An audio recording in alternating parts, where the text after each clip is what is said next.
Hola, bienvenida a un nuevo episodio del podcast de Arte Femenino. Yo soy Sofía y hoy quiero platicarte sobre un gran artista y aprovechar para hablar de la construcción de la figura del artista en la historia del arte.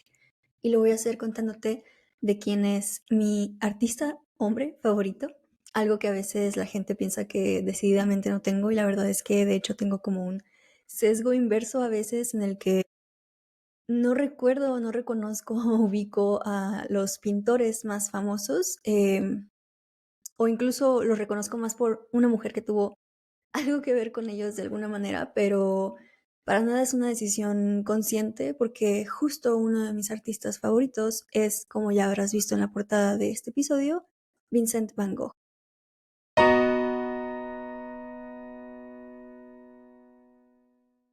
Pero entonces, hoy quiero hacer de este episodio algo tal vez un poco más personal y pues compartirte un poco de mí de alguna manera.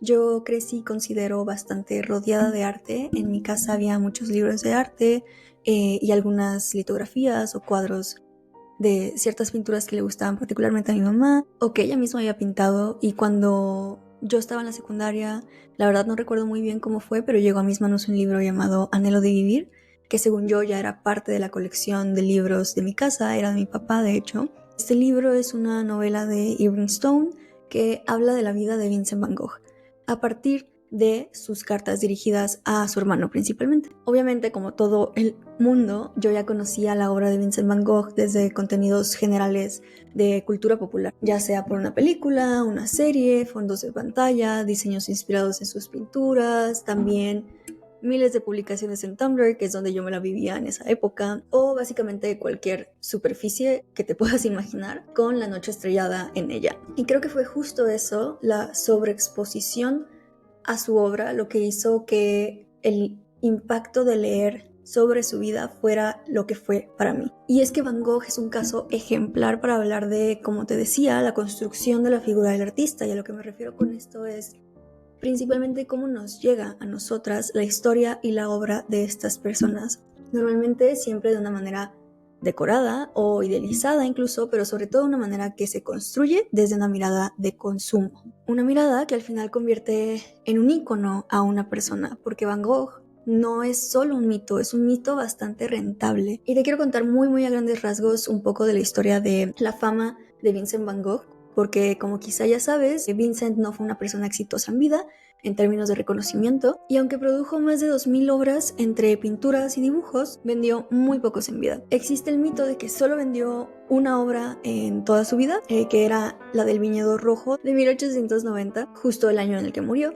y que de hecho se lo compra al artista Anna Bosch, una pintora post-impresionista, y sí es la única compra de la que hay como un registro que nos garantiza qué pasó, pero también sabemos por algunos otros registros que vendió al menos otros 3 cuadros y unos cuantos de dibujos incluso a marchantes de arte, principalmente por el apoyo de su familia, sí, considerando que uno de sus tíos era galerista y que su hermano Theo también se hizo de una carrera en el comercio del arte. Pero lo cierto es que Vincent fue considerado un artista marginado. Sus cuadros eran considerados demasiado experimentales, extraños, simplemente no pegaban, eran un fracaso. Vincent Van Gogh es retrospectivamente considerado parte del postimpresionismo, que es un movimiento que incluye artistas que, como él, tomaron elementos del impresionismo como el interés por la luz y el color, pero los llevaron hacia búsquedas mucho más expresivas, simbólicas o incluso emocionales. Pero si hablamos de cómo él mismo se entendía como artista,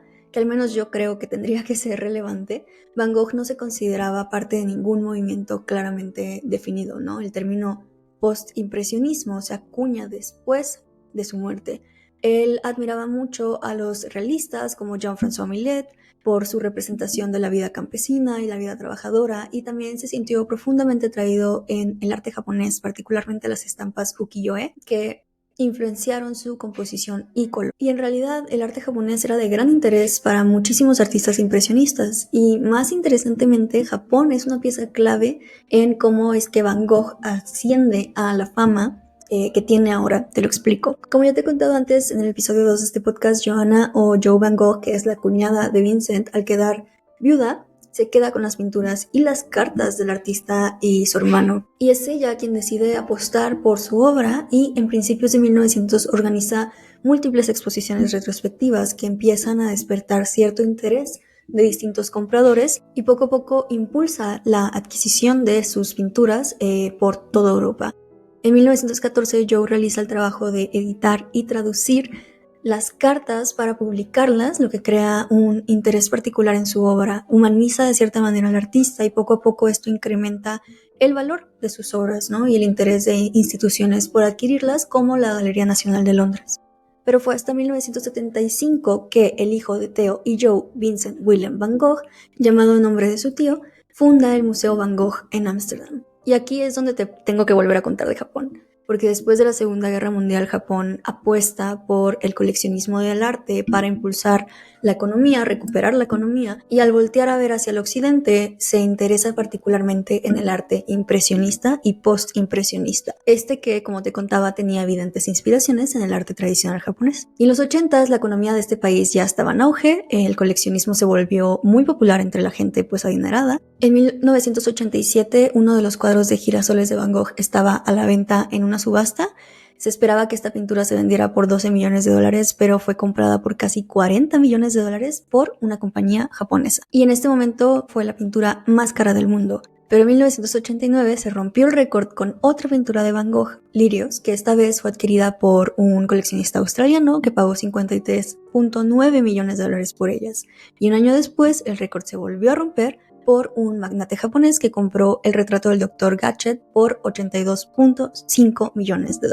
Entonces, claro, pues en una sociedad posmoderna, una sociedad de consumo, la capacidad de adquisición, el nuevo considerado lujo, el dinero es lo que dicta aquello que debe valorarse y sobre todo lo que se debe aspirar. Y bueno, para no hacerte largo el cuento, claro que al convertirse Van Gogh en el artista más caro, el reconocimiento y fama se disparó por el mundo entero, siendo que antes en realidad su fama era mayormente en Europa y particularmente en Japón, y rápidamente sus obras empezaron a replicarse y plasmarse por todos lados. Pero también su historia personal fue lo que innegablemente hizo que Vincent trascendiera como un personaje torturado, incomprendido, trágico, perfecto para hacer películas, novelas, usar sus frases y sobre todo crear ficción. Lo que pasa con algunos artistas muy famosos como Van Gogh o bien sabrás Frida Kahlo es que trascienden esa sobrevaloración y pasan a ser subestimados porque están demasiado normalizados. Este llamado exceso de biografía sesga no solo la manera en la que aprendemos sobre sus vidas, sino también sobre sus obras. Y el mito casi siempre despersonaliza y deshumaniza al personaje, porque no existe más que en referencia con aquello que se cuenta y se comparte. Y entonces cuando leí esta novela y después sus cartas, aprendí que era una persona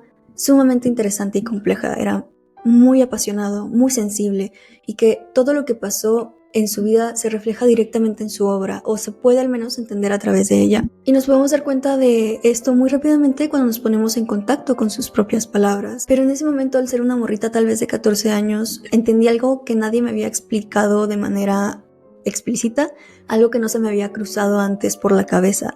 Los artistas también eran personas. Y sé que suena estúpidamente obvio, pero lo que se asume como obvio no se nombra ni se explica, y de alguna manera imposibilita otras capas de significado y entendimiento de esto que se asume. Llegó el Theo.